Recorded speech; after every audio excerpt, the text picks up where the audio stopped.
Slap leg, feel great, feel great. Wine women, hold on, hold on. Thank you so much for being here. Hope everybody's staying cool. It is summertime, and I ain't gonna lie, it's been hot these past couple days, but right now in the Bay Area we got some wind going on, so I'm kind of happy. But let's get to what I'm gonna talk about. I'm gonna try to make this as fast as possible because I don't like my videos dragging too long, and also my camera overheats. I don't know why Best Buy sold me a freaking camera that almost cost $2,000 but overheats in about 25-30 minutes. You're just ruining it. Look at my lips, you're ruining it. Let's get to what I'm gonna talk about. The military draft that, you know, a lot of people are talking about. I'm seeing some funny ass Instagram stories and memes going on right now. Like, it's hella funny.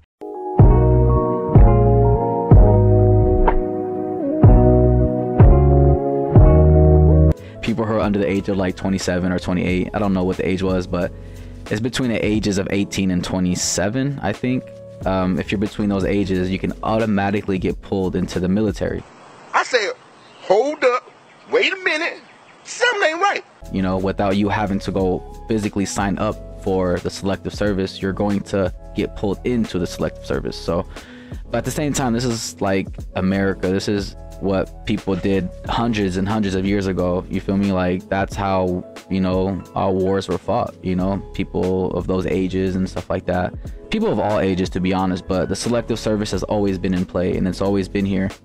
But I just feel really bad because I know a lot of people under the age of 28 and they're just like panicking. Like, you know, of course, when you hear shit like this, you're gonna be afraid because the possibility of a war happening right now, it could be any time, it could be any second. And I don't want to be one of those people who always thinks it's gonna be doomsday or it's gonna be Armageddon or the world's gonna come to an end. But like, we do have to be aware of what's going on.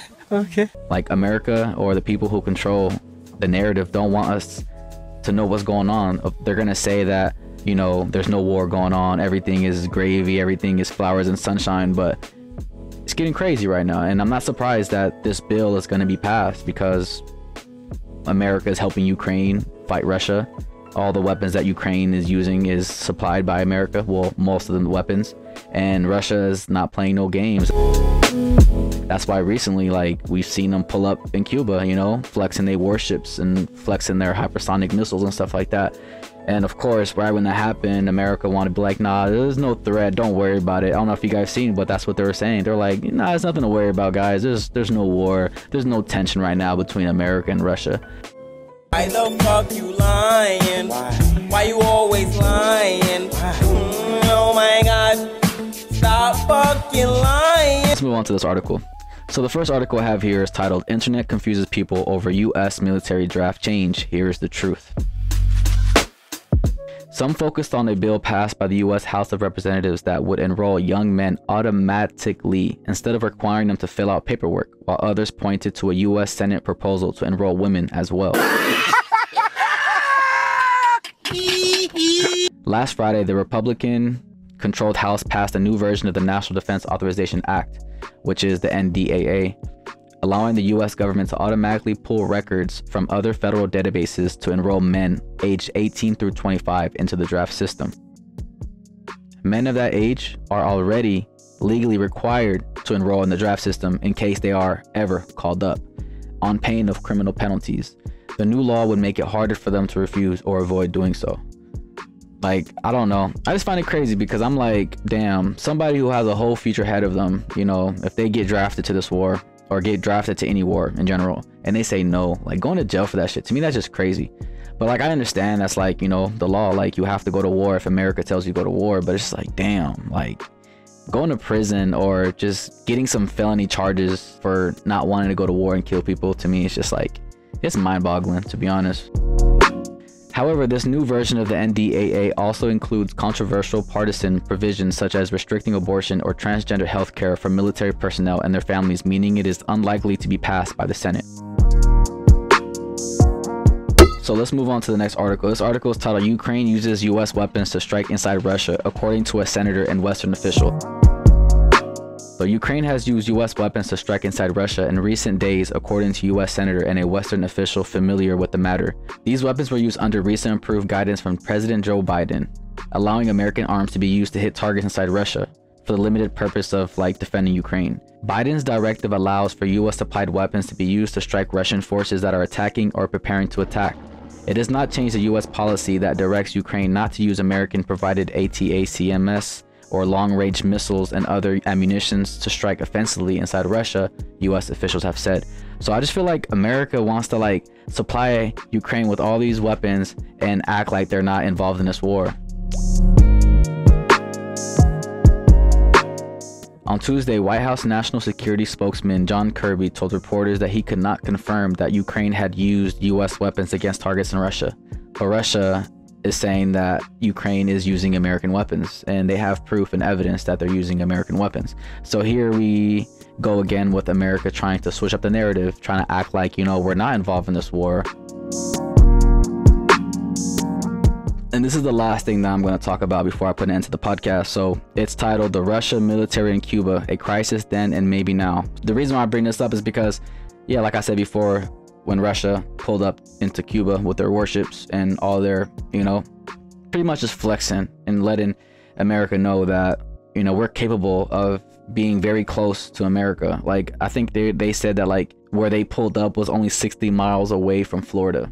So imagine the weapons that they have that can reach that far. You know, it's only 60 miles. So, and again, America was like acting like nothing was happening and that we shouldn't be paranoid and everything's gonna be okay.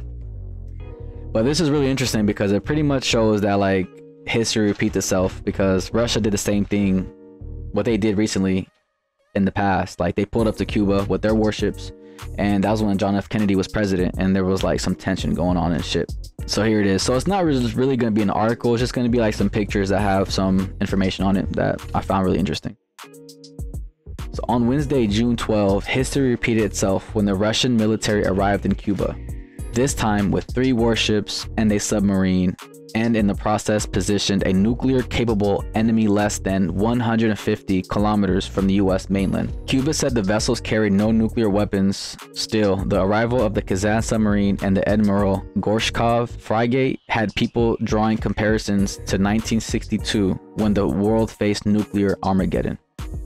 On October 12, 1962, a CIA pilot flying a U-2 spy plane over communist Cuba took pictures of nuclear missile sites being built by the Soviet Union. So that's pretty crazy that what we're seeing right now, it's been done before.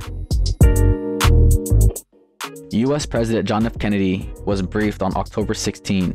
The challenge was how to get rid of the missiles without starting a nuclear war. And here's a quote from John F. Kennedy about this situation. "Our goal is not the victory of might, but the vindication of right." On October 22, Kennedy went public telling Americans that the Soviets had deployed missiles on the island. And this is a quote from him. "This constitutes an explicit threat to the peace and security of all Americans." While Americans in the world worried about nuclear annihilation, Kennedy imposed a naval blockade around Cuba and gave Soviet leader Nikita Khrushchev an ultimatum: remove the missiles or else. In the end, the Soviets agreed to take back their missiles, but not before the US promised it that it would not invade Cuba and would also remove its nuclear missiles in Turkey. And this is a quote by the Soviet leader at that time. Who won? In this respect, one may say it was sanity.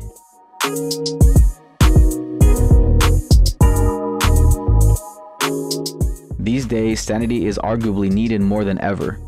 The Admiral Gorshkov is armed with nuclear-capable Zircon hypersonic missiles that fly at almost 10,000 kilometers per hour, say the Russians. The US said it does not consider the Russian action a threat.